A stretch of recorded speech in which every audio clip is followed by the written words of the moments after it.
बिस्मिल्लाहिर्रहमानिर्रहीम। अस्सलाम वालेकुम नाज़रीन, मेरा नाम सरवत वलीम है। उम्मीद है आप लोग जहाँ भी होंगे बखैर वाफियत होंगे। इस वक्त आप लोग मेरा यूट्यूब और फेसबुक चैनल देख रहे हैं। ख़बरें बहुत सारी अहम हैं, जिसमें सबसे अहम ख़बर ये है कि हफ्ते के रोज़ एक बहुत बड़ा इकट्ठ होने जा रहा है। इस इकट्ठ के नताइज के ऊपर हम कुछ बात करेंगे। इसके अलावा पाकिस्तान तहरीक इंसाफ की एक बहुत ही नामवर शख्सियत हैं, पाकिस्तान तहरीक इंसाफ के बहुत पुराने साथी हैं, इमरान खान साहब के बहुत पुराने साथी हैं, जिनकी हमेशा सोच को सराहा गया है और जिन्होंने इमरान खान साहब के साथ बड़ा ज़बरदस्त काम किया है। उन्होंने पाकिस्तान तहरीक इंसाफ से अपनी राहें जुदा कर ली हैं और पीटीआई से राहें जुदा करने के पीछे कोई प्रेशर है या क्या मामला है, ये शख्सियत कौन है, ये भी आप लोगों के साथ हम शेयर करेंगे।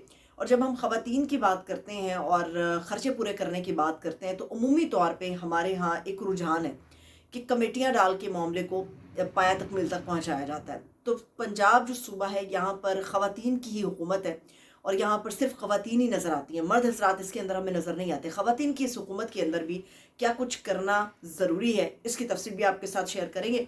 और व्लॉग के आगाज़ पे सबसे पहले हम डोनाल्ड लू के हवाले से बात करेंगे और इसमें पाकिस्तान का मीडिया क्या अपना रोल प्ले कर रहा है, क्या हम आवाम की आवाज़ को दिखा रहे हैं या दबा रहे हैं, इसके ऊपर मैं तफसील से बात करने जा रही हूँ। मगर दरख्वास्त यही है कि चैनल को लाजमी तौर पे सब्सक्राइब कीजिएगा।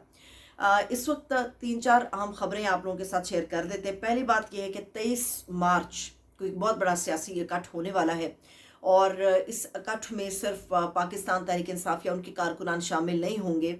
जितनी भी जमातें पाकिस्तान तहरीक इंसाफ के साथ इस इकट्ठ का हिस्सा बनना चाहेंगी, अमूमी तौर पे पीटीआई की तरफ से ये सारे इन्विटेशंस जाएंगे। इसमें शेख रशीद साहब को भी बुलाया जाएगा। इसमें हर उस सियासी जमात को एक दावतनामा दिया जाएगा शामिल होने का, जो कि समझते हैं कि उनका वोट चोरी हुआ है, इलेक्शन के अंदर धांधली हुई है। और इसमें मौलाना फजलुर रहमान साहब को भी इनवाइट किया जाएगा और ये सारे अहकामात इमरान खान साहब के हैं। 23 मार्च की तारीख है और इस्लामाबाद में एक बहुत ही बड़ा सियासी जलसा होने जा रहा है। अब इस जलसे की सूरत हाल क्या बनती है ये तो हफ्ते के रोज़ पता चलेगा, मगर इसको कामयाब कराने के लिए वो एड़ी चोटी का पूरा जोर लगा दिया गया है और मुसलसल लगाया जा रहा है जब तक ये जलसा शुरू नहीं हो जाता। दूसरी अहम खबर ये है कि पाकिस्तान तहरीक इंसाफ के बहुत ही पुराने दरीना साथी इमरान खान साहब के, उन्होंने पाकिस्तान तहरीक इंसाफ से अपनी राहें जुदा कर ली हैं। इस वक्त ये खबर है कि हम्माद अजहर, जो कि इमरान खान साहब के बहुत करीबी थे और फाइनेंस के मैटर को भी देखते रहे हैं इमरान खान साहब की हुकूमत के वक्त में, और इमरान खान साहब के लिए उन्होंने खूब अपने आप को पेश भी किया है और इमरान खान साहब का साथ भी दिया है। इस वक्त जितने भी तंजीमी ओहदे हम्माद अजहर साहब के पास मौजूद थे, उन्होंने तमाम से इस्तीफ़ा दे दिया है और तमाम से वो अलग हो गए हैं। इस अलहदगी की वजह कोई 9 मई के बयानिए की मुसम्मत नहीं है। इस अलहदगी की वजह इमरान खान साहब से नाराज़गी नहीं है। इस अलहदगी की जो वजह है, सबसे बड़ी वजह वो ये है कि अब हम्माद अजहर और जैसे बहुत सारे दीगर रहनुमा जो रूपोश हैं, उनको अंदाज़ा हो रहा है कि पीटीआई को उन लोगों की बड़ी अशद ज़रूरत है जो इस वक्त ग्राउंड पे मौजूद है, जैसे शेर अफजल खान मरवत साहब, जैसे अली ज़फ़र साहब और दीगर लोग भी हैं जो इस वक्त ग्राउंड के ऊपर मौजूद हैं। तैमूर झगड़ा साहब इस वक्त मौजूद है, अली अमीन गन्नापुर साहब मौजूद हैं। हम्माद अजहर साहब ने जो अपने तंजीमी ओहदों से अलहदगी का ऐलान किया है, उसमें उन्होंने ये वाशकाफ अल्फाज में बयान किया है कि इमरान खान साहब के सिपाही थे, हैं और हमेशा रहेंगे। मगर मसला ये है कि इस वक्त इमरान खान साहब को और पीटीआई को उन लोगों की ज़रूरत है जो ग्राउंड पर मौजूद होते हुए उनके केसेस को लड़ें, उनके लिए फ़ाइट करें, उनके लिए जिद्दोजहद करें, आवाम के लिए जिद्दोजहद करें। तो वो अपने आप को समझ रहे हैं कि वो अभी अनफिट हैं, वो इसके अंदर अभी पूरे मुकम्मल तौर पे नहीं उतर पा रहे इस मेयार के ऊपर। इसीलिए उन्होंने जितने भी तंजीमी ओहदे हैं उनसे फौरी तौर पे अलहदगी का ऐलान कर दिया। अब यहाँ पर एक और भी मसला है कि पाकिस्तान तहरीक इंसाफ के अंदर चूँकि इख्तलाफात हैं, तो इस इख्तलाफ की बुनियाद पे हम्माद अजहर साहब को बहुत सारे पीटीआई के चाहने वाले वर्कर्स ने तनकीद का निशाना बनाया था, क्योंकि जब शेर अफजल मरवत के ऊपर मामला चल रहा था उस पर हम्माद अजहर साहब ने भी कुछ लबकुशाई की थी ट्वीट्स के ज़रिए से। तो उस पर कारकुनान ने आड़े हाथों लिया था हम्माद अजहर साहब को और ये बयान किया था कि एटलीस्ट शेर अफजल मरवत जो है कुछ अर्सा पहले इमरान खान साहब के साथ आके जुड़े हैं इस जद्दोजहद में, मगर उन्होंने हर मकाम पे हर जगह पे फ़ाइट की है खान साहब के लिए और पीटीआई के लिए। एटलीस्ट वो उन लोगों के अंदर शामिल नहीं है जो सालिहा साल खान साहब के साथ रहते हुए भी इस मुश्किल के वक्त में रूपोश हैं। तो गालिब इम्कान है कि हम्माद अजहर साहब ने इस तनकीद को मुस्बत समझा है और इसीलिए अपने आप को तमाम तंजीमी ओहदों से अलग कर लिया है। अब आ जाते हैं असल और बड़ी खबर के ऊपर, वो है डोनाल्ड लू के हवाले से। ये खबर आप लोगों ने सुनी है कि डोनाल्ड लू ने साइफर के हवाले से ये कहा कि ये झूठा है, असद मजीद ने इसकी तस्दीक कर दी। जो असल खबर है वो पाकिस्तान का मीडिया नहीं दिखा रहा, मुसलसल दबा रहा है। उसकी वजह ये है कि यूएस कांग्रेस के अंदर एक बड़ी कम्युनिटी पाकिस्तानियों की जो है वो भी अटेंड करने के लिए पहुंची थी, मगर जिस हॉल के अंदर ये पूरा मामला चल रहा था जो, और 2 घंटे का मुख्तस वक्त था इसके अंदर, तो उसमें डोनाल्ड लू से क्वेश्चनिंग होनी थी। एजेंडा सिर्फ पाकिस्तान के हवाले से था। तो इसमें किस किस ने अपना क्या रोल प्ले किया, इसकी तफसील मैं आप लोगों के साथ शेयर करने वाली हूँ। और आपको बताऊंगी मैं कि साइफर के मामले के ऊपर डोनाल्ड लू की स्टेटमेंट्स चलाई जा रही हैं, और हमारे जो वज़ीर इत्तलात हैं अताउल्लाह तारड़ साहब, वो उनकी हिमायत में सामने आए कि देखिए डोनाल्ड लू ने ये बताया कि साइफर झूठा है, खान साहब ने झूठ बोला, उनका कोई इसमें अमल दखल नहीं है। तो इसमें कहीं ये पे पाकिस्तान का मीडिया या वो लोग जो इस वतन के साथ मोहब्बत करते हैं, या वो लोग जो अपनी आवाज़ उठाते हैं, उनमें से अक्सरियत ने ये नहीं बताया कि पाकिस्तान के अंदर जो 8 फरवरी 2024 का इलेक्शन हुआ है, असल मुद्दा वो था। और इस इलेक्शन में किस तरह से डोनाल्ड लू ने भी इस बात को तस्लीम किया कि पाकिस्तान में धांधली हुई है, और चारों तरफ से धांधली हुई है, बदतरीन धांधली हुई है, और इलेक्शन कमीशन और इलेक्शन कमिश्नर जो है इससे वाकिफ़ हैं।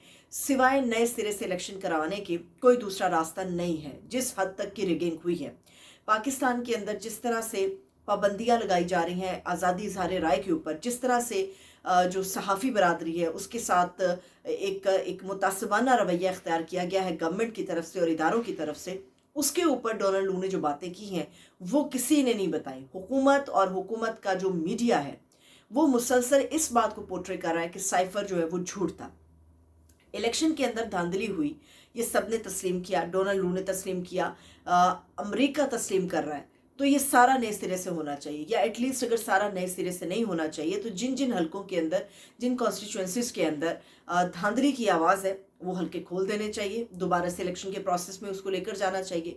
और जहाँ तक साइफर सच्चा है या झूठा है, जो साइफर दबाया गया है उसको खोल लेना चाहिए।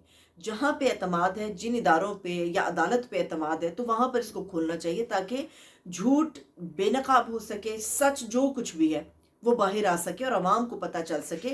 वहाँ पर एक और भी अहम मामला था, डोनाल्ड लू को बाकायदा ग्रिल किया गया, और यूएस कांग्रेस के अंदर जिस तरह बदतरीन तरीके से डोनाल्ड लू को ग्रिल किया गया, उसमें सिर्फ 2 लोग ही यूएस कांग्रेस के मेंबरान शामिल थे।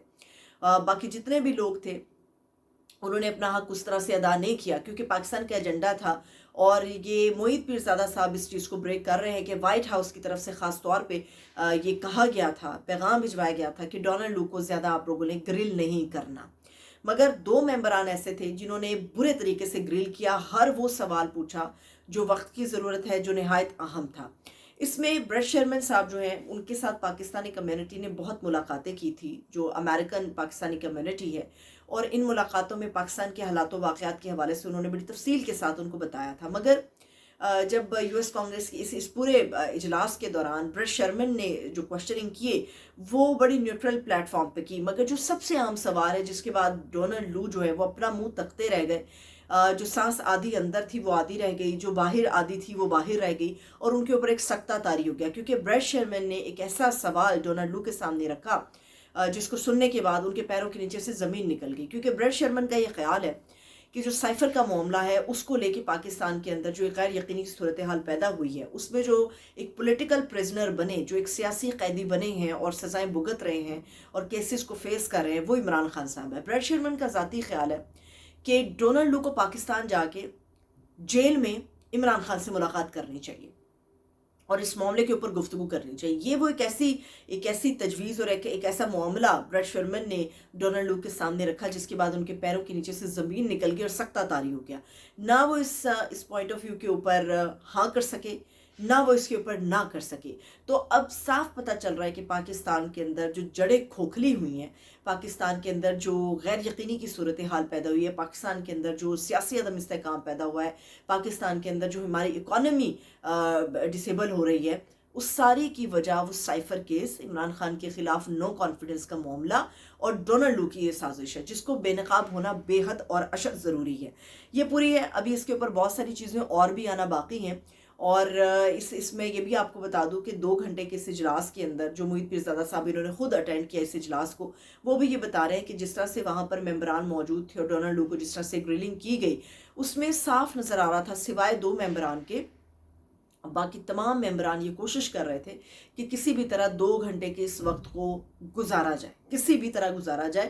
تو اس لیے اس اجلاس میں سوائے پاکستان کے کسی کے اوپر بات نہیں ہونی تھی، مگر کبھی افغانستان کی بات ہو رہی تھی، کبھی انسانی حقوق کی بات ہو رہی تھی، کبھی خواتین کے حقوق کی بات ہو رہی تھی۔ جو اصل پوائنٹ آف ویو تھا اس سے معاملے کو ہٹانے کی کوشش کی گئی، مگر جو 2 ممبران تھے انہوں نے جتنا ہو سکا ڈونلڈ لو کو اس معاملے میں گریل کیا ہے۔ اب آ جاتے ہیں ایک اور آخری چیز کے اوپر۔ وہ آخری چیز یہ ہے کہ مجبوری انسان کو کس کس در کے اوپر لے جاتی ہے۔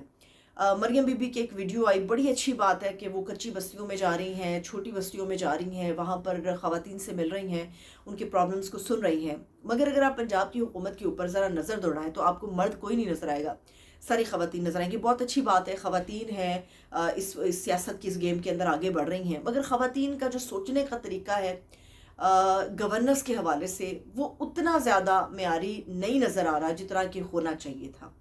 ابھی پنجاب کی جو حکومت چلائی جا رہی ہے اس میں آپ نے دیکھا ہوگا جب Maryam Bibi chief minister elect ہوئی تھی، پتہ چلا کہ وہ چیف منسٹر بنے گی، تو عثما کاردار صاحبہ کی ایک ویڈیو ہمارے سامنے آئی تھی کہ انہوں نے جب بھی ڈالنے کی کوشش کی تو مریم بی بی نے ان کو جھٹک دیا تھا۔ پھر اس کے بعد عثما کاردار نے بڑی اس کے اوپر ایک کلیریفیکیشن دی، ایک ویڈیو پیغام اپنا انہوں نے ریلیز کیا۔ مگر دیکھیں یہ مجبوری ہے کہ انسان کو خود کو ثابت کرنے کے لیے کیا کچھ کرنا پڑتا ہے۔ مریم بی بی جس کچی بستی میں گئی، وہاں پر جو خواتین تھیں، بوڑھی خواتین تھیں، بزرگ خواتین تھیں وہاں پر، تو ان کو گلے لگا رہی ہیں، جفیاں ڈال رہی ہیں۔ یہ ایک مجبوری ہے جو آپ کو سٹنٹس کرنے پر مجبور کرتی ہے۔ باقی یہ بات رہ گئی ہے کہ پنجاب کی گورنمنٹ جس طرح سے چل رہی ہے، جس طرح سے اعلانات ہو رہے ہیں، خزانہ تو ہمارا خالی ہے۔ جاتے جاتے صرف اتنی بات کروں گی کہ خواتین کی ایک روایت رہی ہے اور خواتین کا یہ طریقہ ہے، گھر کا کچن ڈسٹرب ہو رہا ہو، مرضی کی خواہش پوری کرنی ہو یا انہوں نے اپنا بجٹ مینیج کرنا ہو، تو اس کا واحد طریقہ ہوتا ہے کمیٹیاں۔ پورے پاکستان کے اندر جس طرح سے ہم آئی ایم ایف کے در پہ جا کے بیٹھ جاتے ہیں، اپنے کشکول کو آگے کر دیتے ہیں کہ بھیک ڈال دی جائے، اور یہ بھیک بھی ان کی مرضی سے ہوتی ہے، ان کی شرائط پہ ہوتی ہے، گردن پہ انگوٹھا رکھ کے وہ ہمیں بھیک دیتے ہیں۔ تو پاکستان کے اندر چونکہ اب خواتین بڑی اچھی بات ہے آگے بڑھ رہی ہیں، تو کمیٹی سسٹم ڈال لینا چاہیے۔ یہ اگر کمیٹیاں ڈلیں گی تو آپ دیکھیں گے کہاں سے پیسہ نکلے گا، اشرافیہ کے کس کس گھر سے پیسہ نکلے گا، کس کس اکاؤنٹ سے پیسہ نکلے گا، کس کس خاندان کے اندر سے پیسہ نکلے گا۔ یہ کمیٹیاں اگر ڈل جائیں گی تو یہ پاکستان کا جو معاملہ ہے نا یہ تھوڑا بہتر ہو جائے گا۔ ورنہ آئی ایم ایف کے دروازے کے اوپر جس طرح سے ہم بیٹھتے ہیں جا کے، تو ہماری نہ تو کوئی عزت ہے، اور ہمیشہ یہ کہا جاتا ہے کہ بیگرز آر ناٹ چوزرز، تو پاکستان کا بھی یہی حال ہے۔ آئی ایم ایف اس بات کا قوی امکان ہے کہ جتنی سخت شرائط کے ساتھ ہم آگے بڑھ رہے ہیں، 70% اس قرض کے اوپر ہم لون شرح سود ادا کر رہے ہیں، انٹرسٹ دے رہے ہیں، تو خدا نخواستہ عمران خان صاحب نے جس طرف اشارہ کیا تھا کہ ہمارا جو سیکیورٹی سسٹم ہے، ہمارے جو نیشنل سیکیورٹی ایسٹس ہیں ہمارے، خدا نخواستہ یہ سطح نہ آ جائے کہ ہم اس کو گروی رکھنے پر مجبور ہو جائیں، اور حکومت جس طرح سے بڑھ رہی ہے آگے، بجائے اس کے کہ اپنے آپ کو بوسٹ کر کے ہمیں کچھ کرنے کی ضرورت ہے، ہم ہمیشہ پریفر کرتے ہیں، ہم ہمیشہ ترجیح دیتے ہیں کہ بھیک مانگ لی جائے، ہاتھ پھیلا لیا جائے۔ مجھے اجازت دیجیے، اپنا بہت سا خیال رکھیے۔